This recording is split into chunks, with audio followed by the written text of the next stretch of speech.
welcome to another episode of Lexitecture, a podcast about words by word nerds and for you. My name is Ryan, and in each episode, my friend Amy and I will be talking about our two favorite words of the week, looking at their origins and history, and generally chatting about how they got to where they are today. If that sounds like your cup of tea, come along for the ride and let's explore the weird and wonderful world of the English language.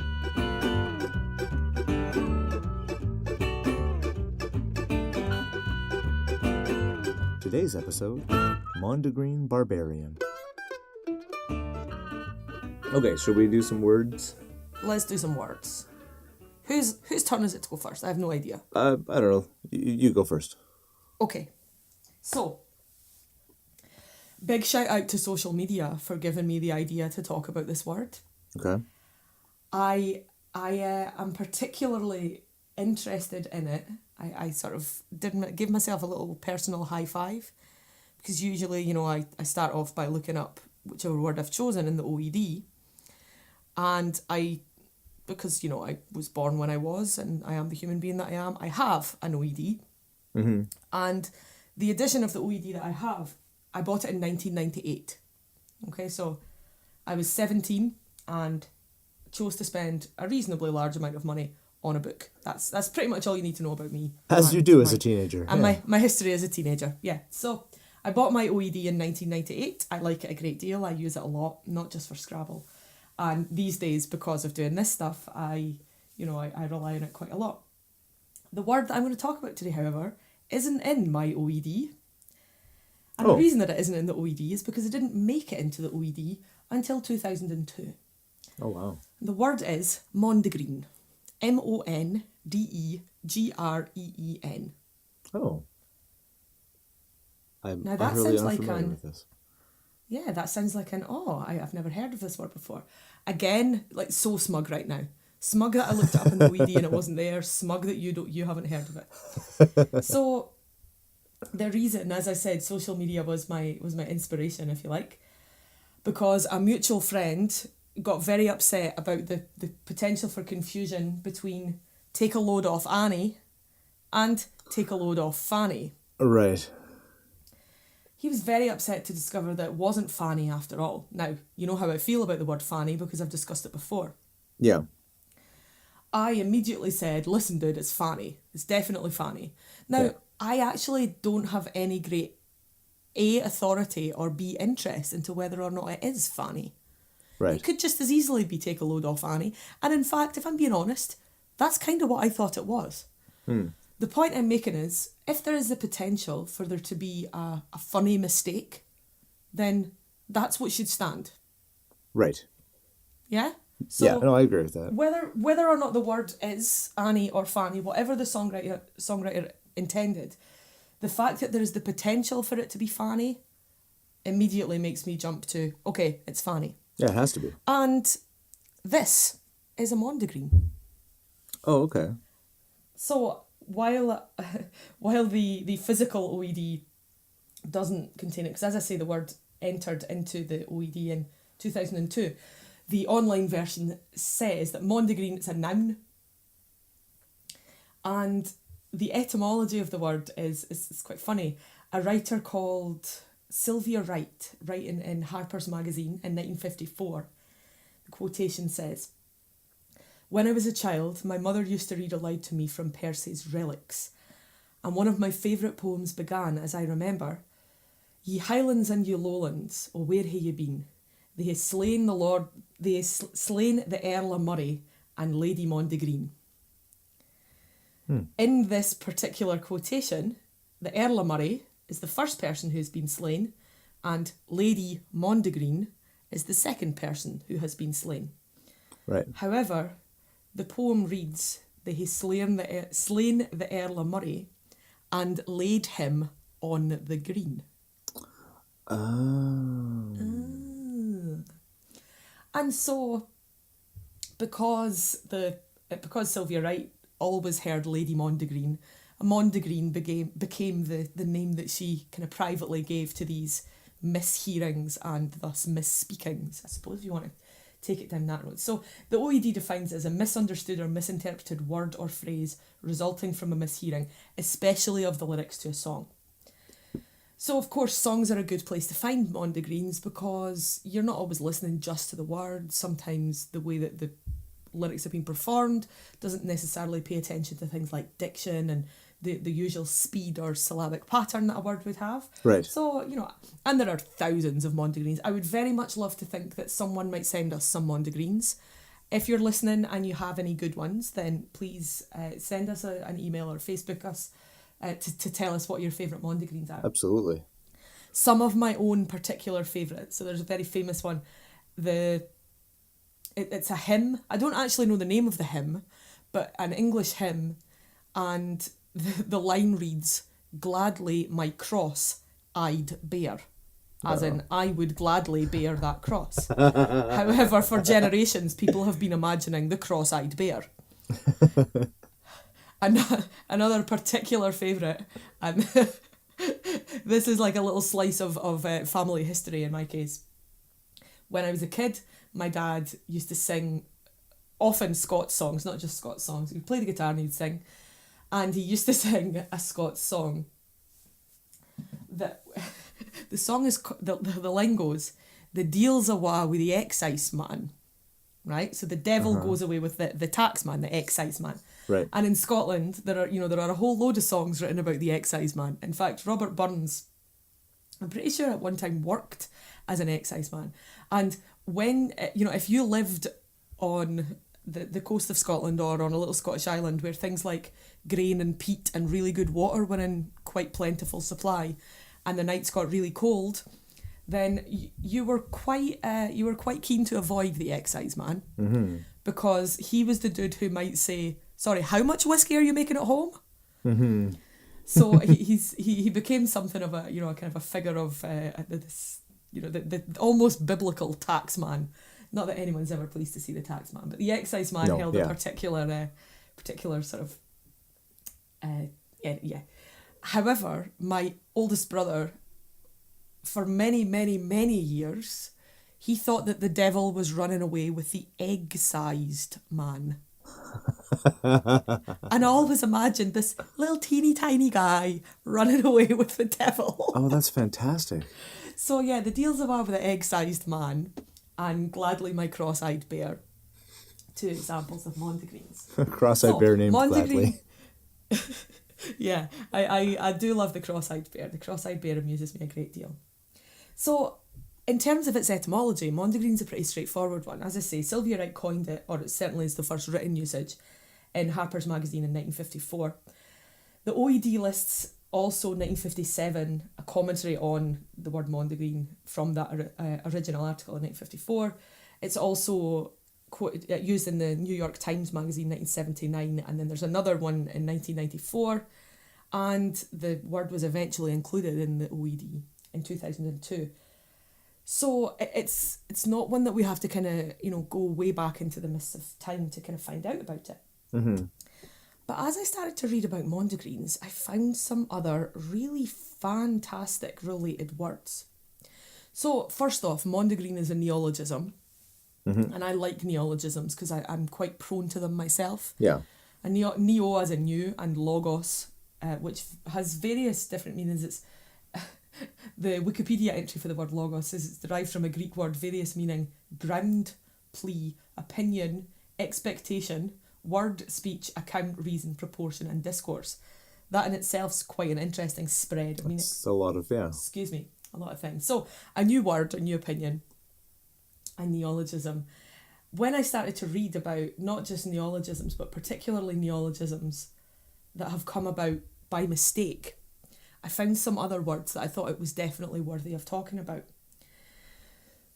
So I think it was as simple as looking at Wikipedia, reading about Mondegreen, and then of course at the bottom of a Wikipedia article you get related articles. And there at the bottom of this article was a word that I had never seen before. The word is eggcorn, eggcorn.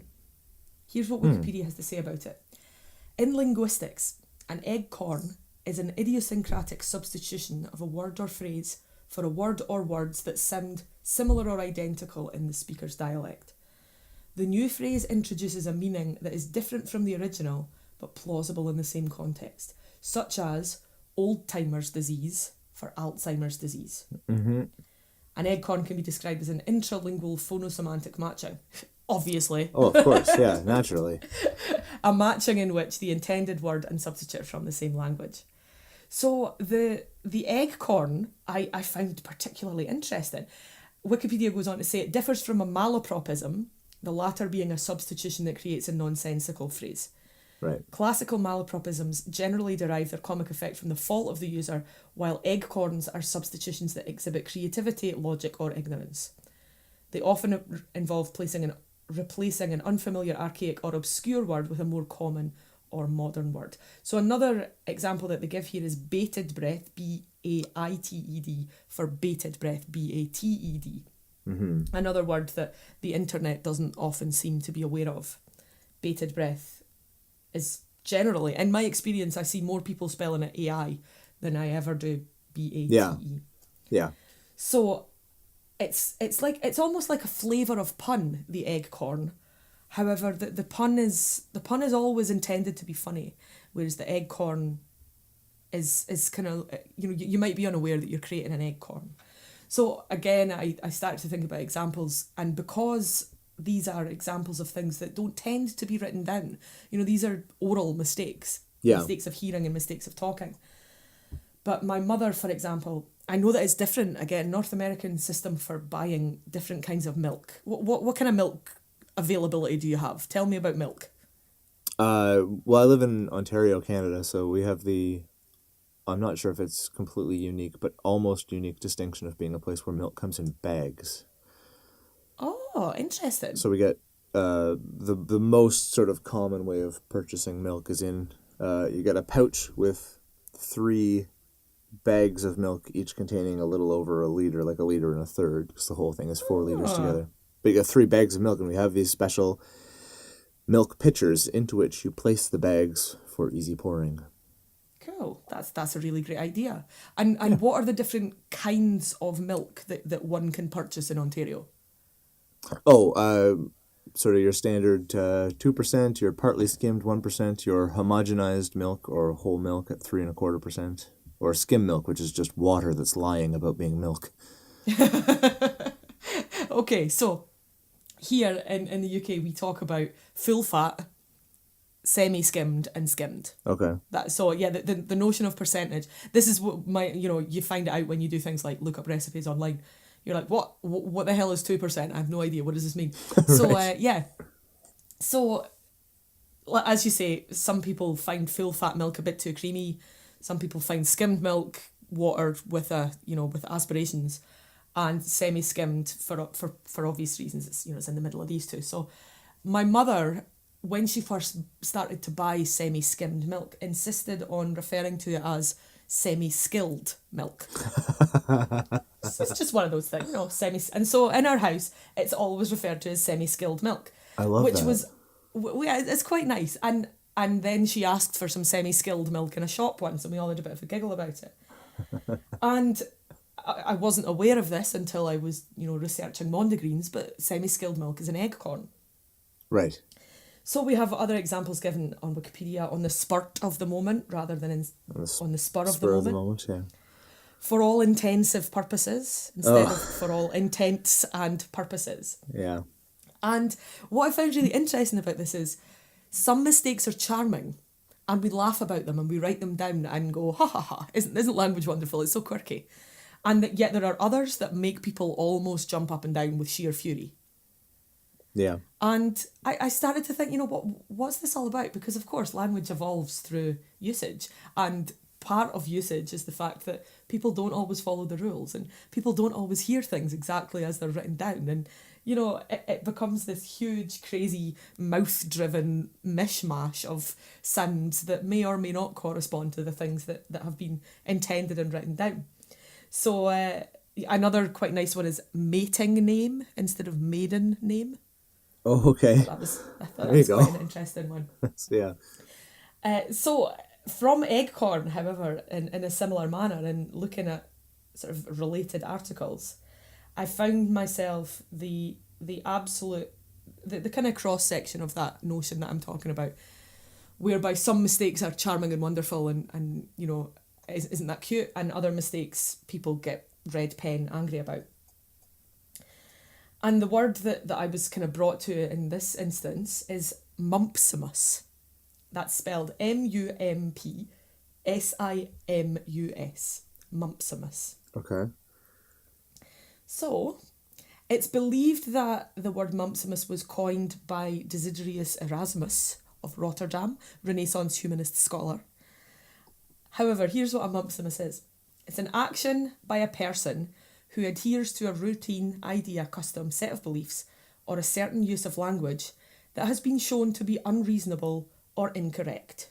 For example, a person may continue to mispronounce and misunderstand the phrase all intents and purposes as all intensive purposes, even after being corrected. The term mumpsimus may also refer to the person who performs the action. Okay.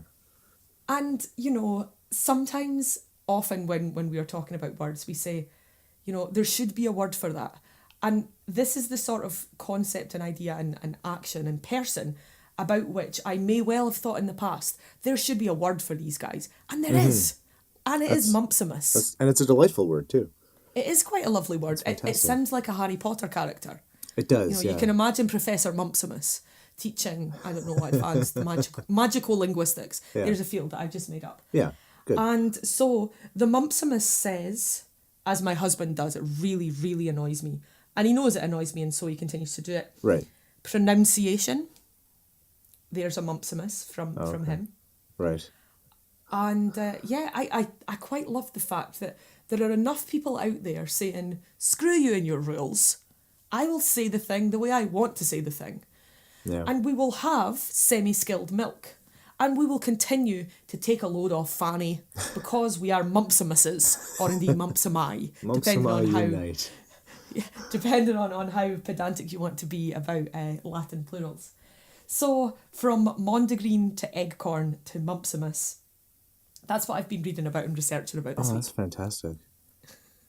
It's interesting that when you bring up the idea that some of these you kind of, like, I love semi-skilled milk, that I, partly because, because I have a pronounced antipathy towards skimmed milk.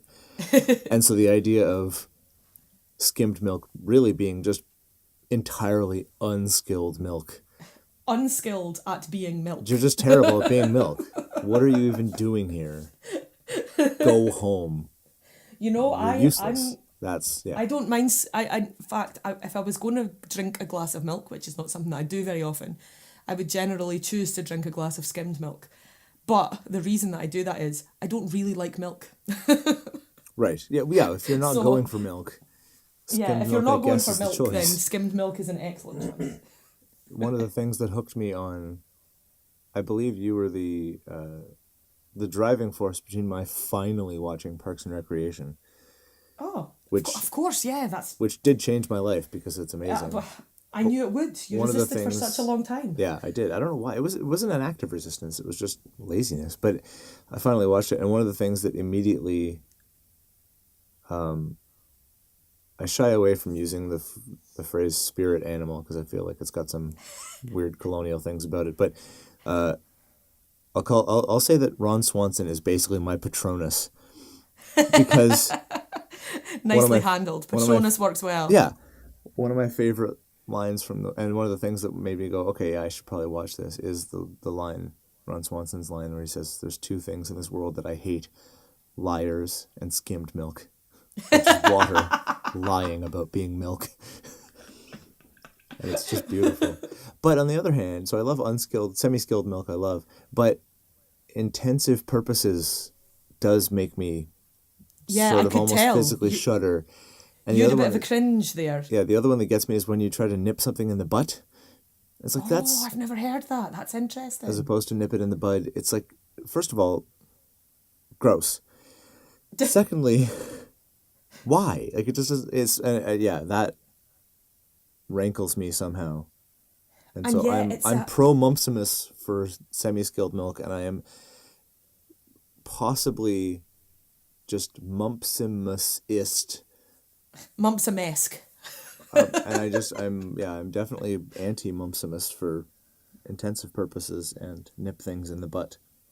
It's so funny, isn't it? Because like there is an almost visceral reaction to some, quote unquote errors. Like, Yeah. I would struggle to not visibly shudder at someone talking about a Pacific option.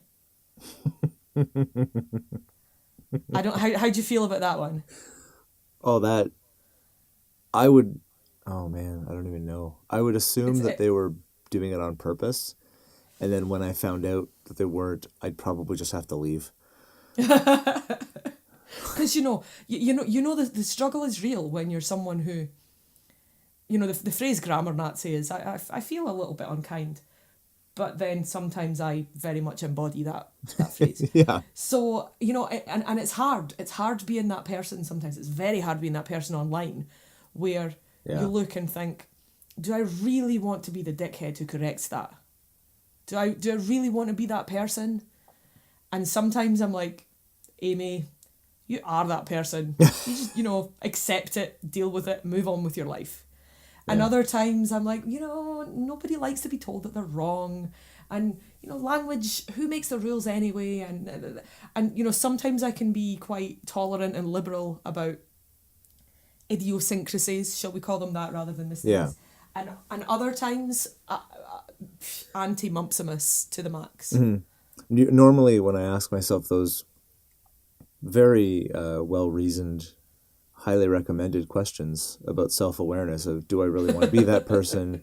Is this the time for this? Normally, by the time I've asked those two questions of myself, I have already corrected the person online. Like, I look down and I've already written the reply going, pretty sure you mean nip it in the bud. And that's an interesting point to make about self-awareness, because self-awareness is important, very much so. I give that a giant thumbs up. However, the fact that the self-awareness took you a little bit longer than the having to just do it anyway suggests to me that, like me, you too are that person. Oh, and just so yeah. Yeah, so I don't think there's anything wrong with questioning the things that you do and looking into the relative morality and also examining things that you have done and considering, should I have done those things? But fundamentally, I will correct your 2 and 2 and there and there and anything else that kind of crops up in my path. That's true. Yeah.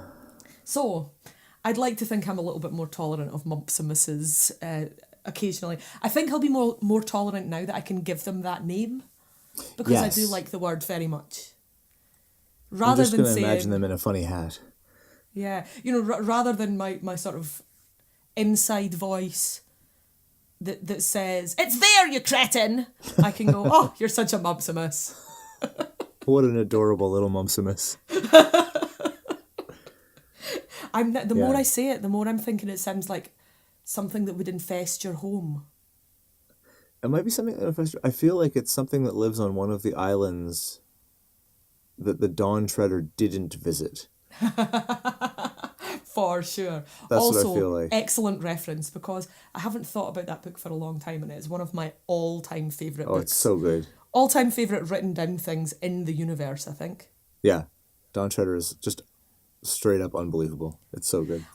Favourite Narnia book? It probably is, actually. I think Dawn Treader might be my favourite. It probably is my favourite of the Narnia books. And that's a tight horse race, that is. Yeah, God, man. Absolutely.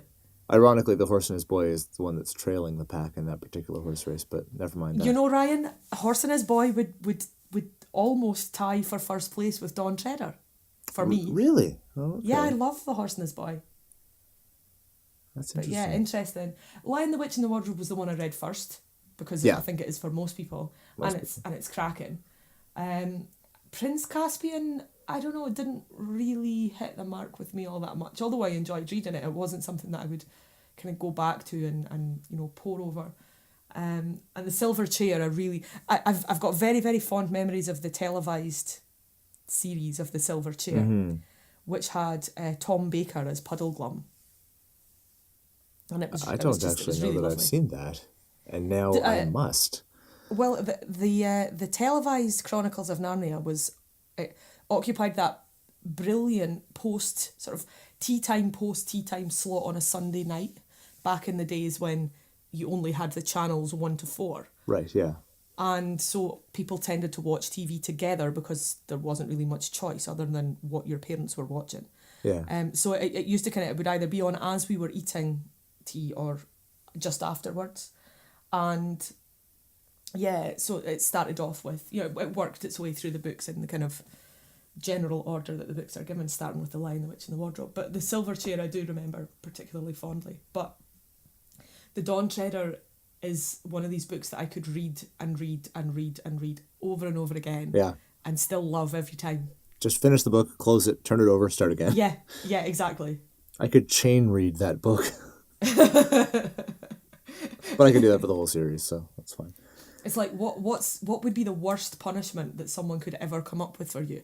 And I don't mean worst as in worst for you. I mean, they think it's a punishment, but you would actually love it. As you're only allowed to read the Narnia series. That's the only book you're allowed to read forever. Yeah. Fine. Here is your cell, begin reading. Yes! Yeah, done. I will talk to you when I can recite it from memory. Yeah, the other one for me would be building IKEA flat pack furniture. If someone put me in a cell and was like, your sentence begins, build the Billy bookcase. Outwardly, I would go along with it, but inwardly I would be like, yes! That's funny, because I feel like that's an actually plausible, like someone could think of that as an actual punishment. Yeah, so many people hate doing it. Because a lot of people really despise that, but yeah. That's great. That's your ace in the hole if ever, yeah, some if sort ever of oddly totalitarian specific regime punishments. that's really particularly anti-Swedish comes along. Well, I would fight against that regime. So, you know, I may well find myself in IKEA prison. Exactly, Sweden and when all you're things Swedish are awesome. When you're incarcerated for crimes of sedition and pro-Swede, you will, assemble your flat packs. And all the while, they will never break me. I feel like this conversation tangent has strayed quite dramatically, more so than usual. I'm almost certainly going to leave it all in, though, because this is great. I feel like this really lets people know us. Chatting random shit. Yeah, that's exactly. The main reason I'm here. I mean, the words are good and all, but the chatting random shit is what kind of oils the wheels. Absolutely. So my word this week is, it kind of ties in sort of nicely with Mumpsimus, actually. So my word this week is barbarian. Oh, nice. And so starting with dictionary.com, as I sometimes do, the first two definitions of barbarian are 1, a person in a savage, primitive state, or uncivilized person, and 2, a person without culture, refinement, or education, a Philistine. And also... Sorry, on you go. I'll let you have at least 3 sentences before I interrupt you, maybe. I was just going to say, I do like Philistine as a pejorative.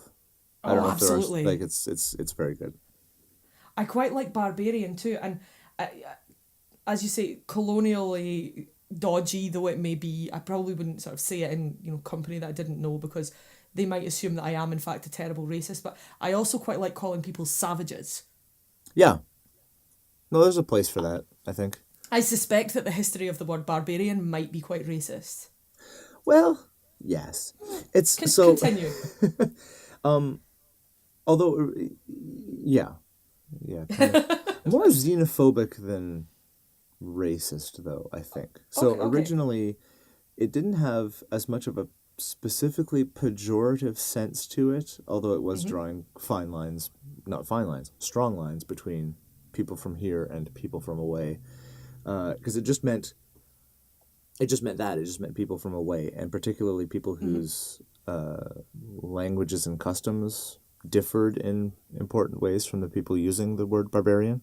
Sure. So at the time it would have been, it dates back forever. Written instances in the OED are from sort of 13th through 15th centuries. So it's been around for a long time. People have distrusted the other for as long as there have been people. For as long as there have been people, exactly. And so it's interesting that in English, the English usage has sort of transitioned from just simply being an identifier for people who are other, to being a qualitative assessment of their otherness, if that makes sense. Okay. Like, so Yeah, sure. it went from just, foreigner to filthy foreigner. It's kind of... God bless the English. Yeah. And the thing that's interesting to me about that is that it followed that same line in almost every case where the word was being used. And it was used in English, and then before that it was used in Latin by the Romans. And originally it comes from an ancient Greek word called barbaroi.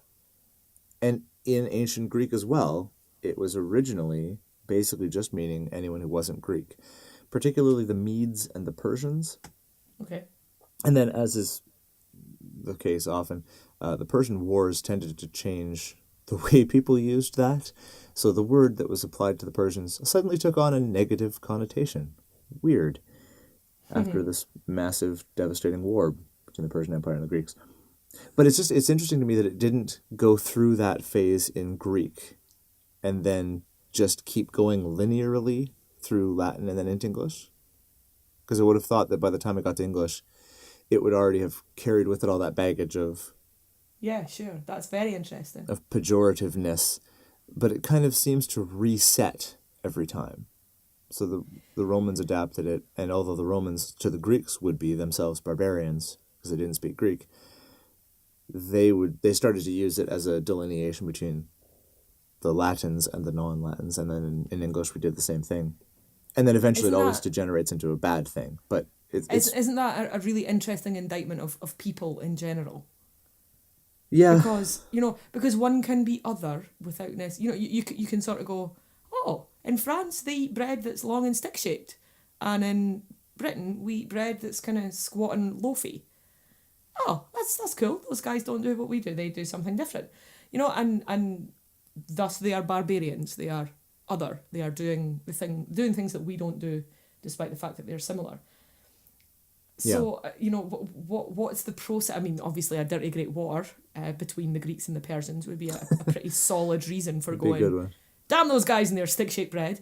But, it's like, I suppose what I'm getting at here is, why can't we all just get along? Yeah.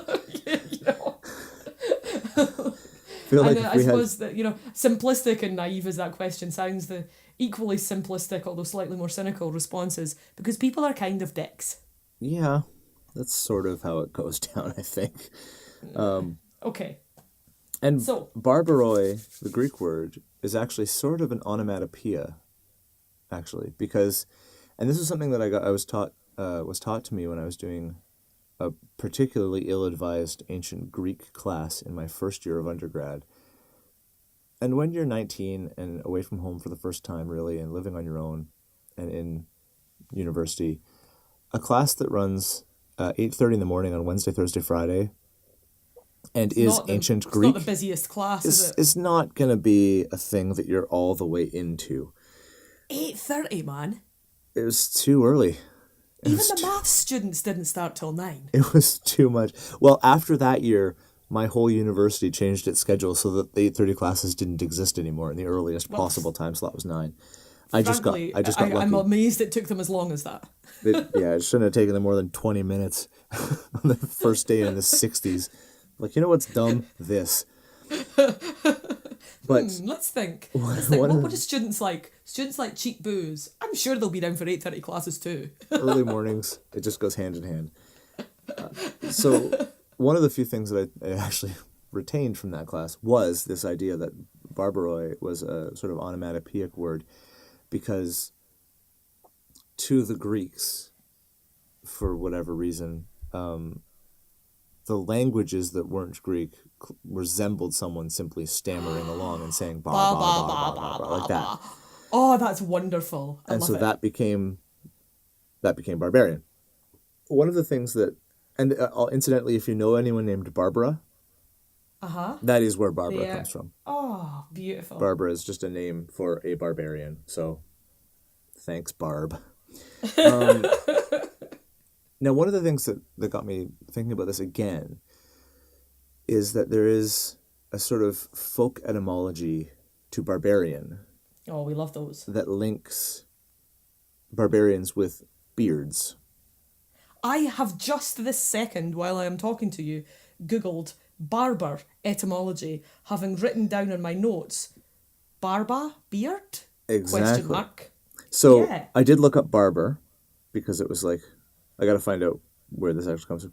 And it comes from the word for beard, which is where we get barbe in French and other sort of Latin Romance languages. Same thing. It's just one of these coincidences, historical etymological coincidences, because it comes from a Latin root, meaning beard. Sure. Barbatorem, apparently, according to Etym Online. Yeah, that just happens to sound similar to barbaroi, and the Latin borrowed loan word from Greek for barbarian. It's so much easier, though, isn't it, to go, those other guys over there with the beards when we don't have beards over here. Yeah, it's a shame that those things are not true. Yeah, and it's also a shame. I was sort of hoping that it went the other way. Like, I was hoping that the word for beard came from the word for barbarian. You know, like it wasn't they're barbarians because they have beards and we're clean shaven. That's called a beard because it's what the barbarians have. But of course, you see these old sculptures of Socrates and Plato and Aristotle. They all have delightfully bushy beards anyway. So, do you know the French word for candy floss, cotton candy, is barbe papa, which means father's beard. Dad's beard. That's quite awesome. Lovely, isn't it? One of the things I liked, I found a couple of sort of tangential things, which is most of what we do. So Barbara, coming from barbarian, the island of Barbados in the Caribbean takes its name from the Portuguese word Las Barbatas, which is the bearded, and it's apparently based on the look of how the vines and moss and other sort of detritus of jungles grew on the trees. So it was the island that appeared bearded, not the people. To the Portuguese sailors, the island itself looked bearded. Oh, beautiful. And it took the name Barbados. The other interesting thing about barber, just a little truth nugget for people, is that originally barbers did an awful lot. So that Sweeney Todd, evil barber, hacking people to bits thing. Sure. Not historically inaccurate. Because barber surgeons were a thing, weren't they? Yeah. So minor surgery was done by barbers quite a lot, along with a bunch of other things. And the list was long enough that when Henry VIII, good old King Hank, curtailed their activity and kind of made it so it's like, okay, barbers, you're getting a little nuts here. Here's the things you're allowed to do. And the things that they were limited to were haircutting, bloodletting, and dentistry. Oh, shit. That's not a good night out, is it? It's not a good night out. Gonna go to the barber. Wait, why? And I also quite like the idea. I mean, dentistry involves a certain amount of blood. Do you think there was like a 2-for-1 on bloodletting and dentistry? I'm sure it's like, we'll just do that via the dentistry and just... Yeah, and while you're regaining consciousness, what the hell, we'll cut your hair. Exactly. And so, the famous barber pole?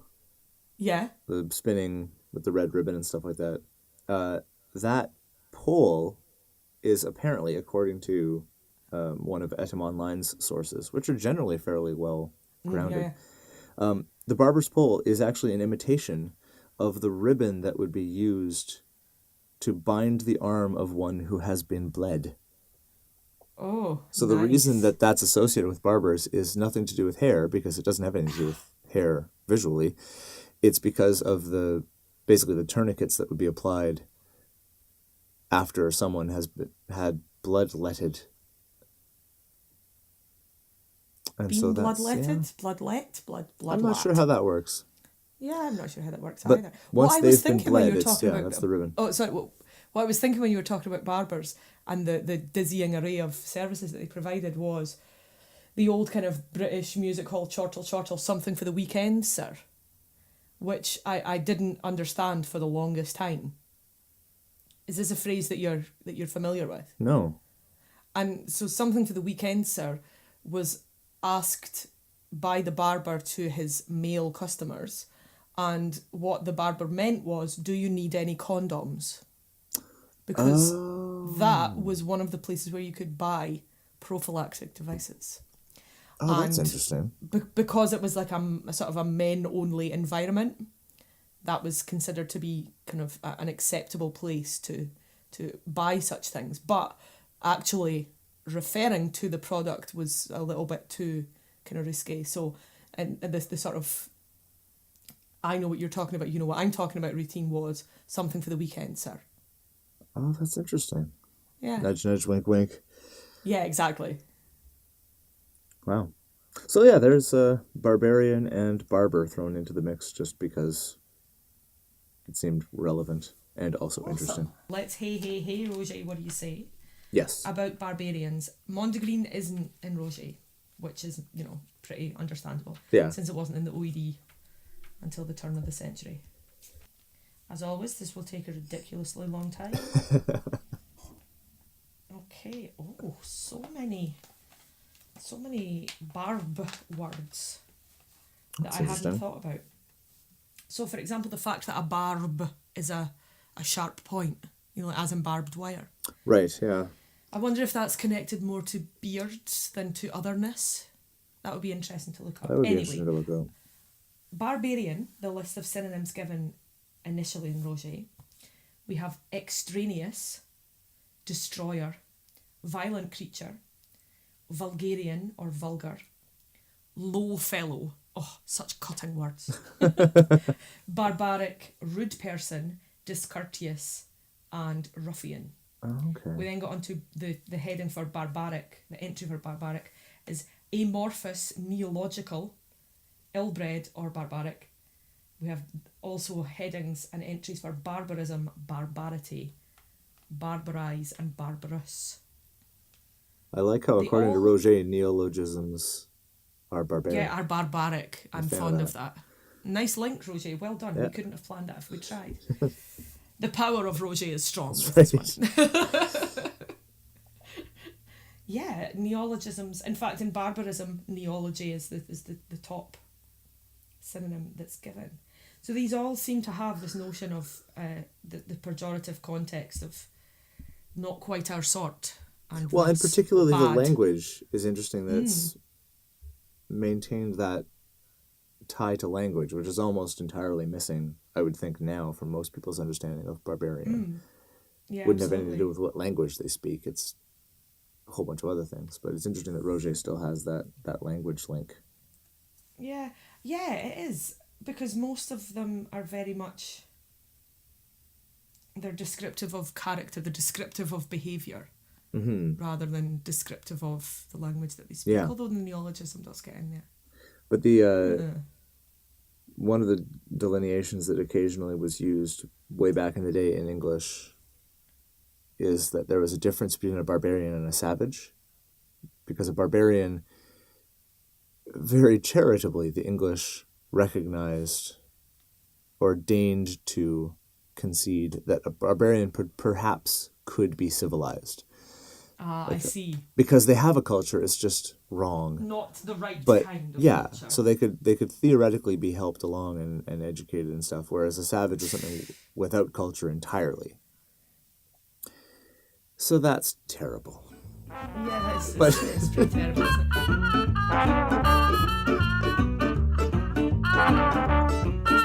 And that's it for this episode of Lexitecture. Thanks for listening, and if you enjoyed what you heard, please give us a rating and review on iTunes, and be sure to tell all your word nerd friends about us too. You can find us on Facebook and Twitter by searching Lexitecture, Lexitecture. And if you'd like to get in touch with us about the things we talked about this episode, you can send us an email at words@lexitecture.com. Special thanks to the Joy Drops for our theme music, and we'll talk to you again next week.